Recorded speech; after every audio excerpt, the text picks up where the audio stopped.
What is up, my friends? Welcome to the dungeon. That's right. That right there is a Magic the Gathering card, not a map for your old top-down Zelda games, not a page out of your D&D book. Lost Mine of Phandelver. I might have gotten that right, actually. That's pretty cool. Let's hear it for me, huh? Might have got that one right. Is a Magic the Gathering card from the new set, Dungeons & Dragons Adventures in the Forgotten Realms, the crossover set with D&D. And there's a lot to take in here. A lot to take in because this doesn't look anything like a Magic card. Well, I'm here to explain to you real fast about what this is exactly, and I think this is actually a really, really cool design. Very, very clever.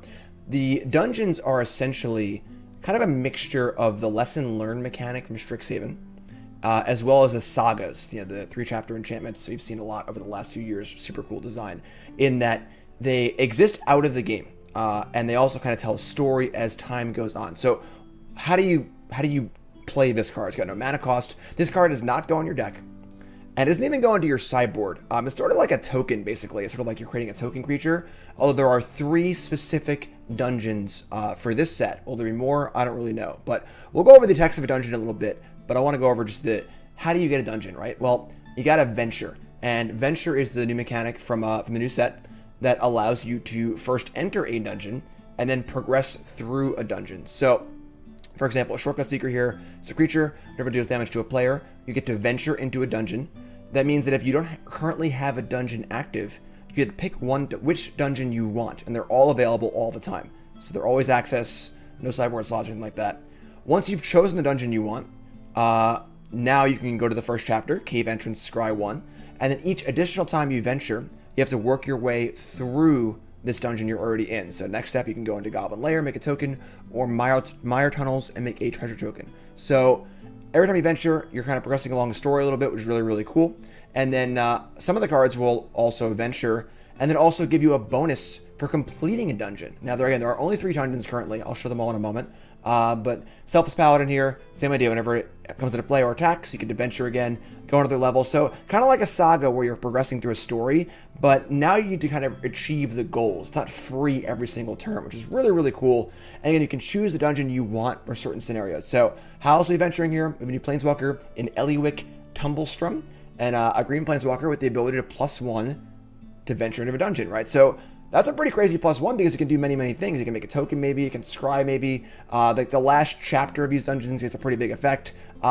This is a really, really exciting mechanic. It's very, very cool. It's a little self-contained in that there only are 3 dungeons, but the ability for your Planeswalker, for example, to have a plus ability that can do a whole bunch of different things is really, really cool. Very, very clever design. So let's look at them again.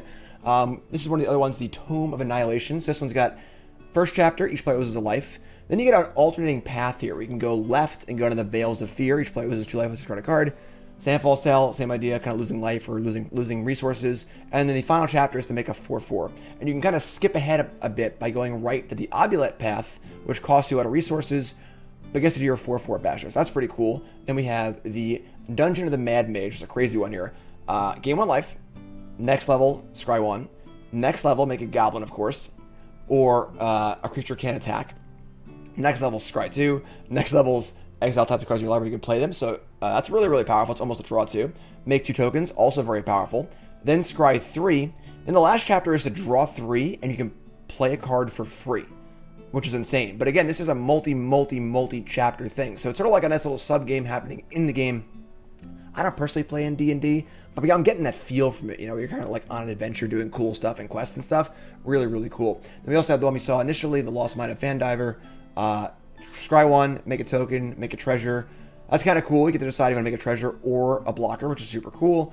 You get 3 options on the second path, on the third path, and then of course at the end you just draw a card. So nice basic thing here. This is a really cool mechanic. I'm pumped for this. I think this is awesome. Very, very clever. Because it's so parasitic, probably more of a limited mechanic, a little more in standard and stuff like that, but very, very clever design space, very, very, using kind of outside the game stuff. It's a little more complicated in that you kind of have to have these token cards ready to go. You can't just if you see the card that says venture into the dungeon, you don't have a dungeon, it's a little confusing. but we're Magic players. You know, we understand how these things work for the most part. So I'm pumped for this. I think it's really, really cool. Very, very clever design. I'm ready to go to the dungeon. Hopefully you are too. I'll be doing a Bronze Mythic run in Limited for the set as always, playing 10 new brews as always. I'm pumped to see more spoilers. So hopefully you are too. Hit that like button, leave a comment, subscribe. Let me know your thoughts on dungeons in the comments below. And hit the sub button. I'll see you in the next video. All right, thanks for watching. I'm Jim Davis, and I'll see you next time.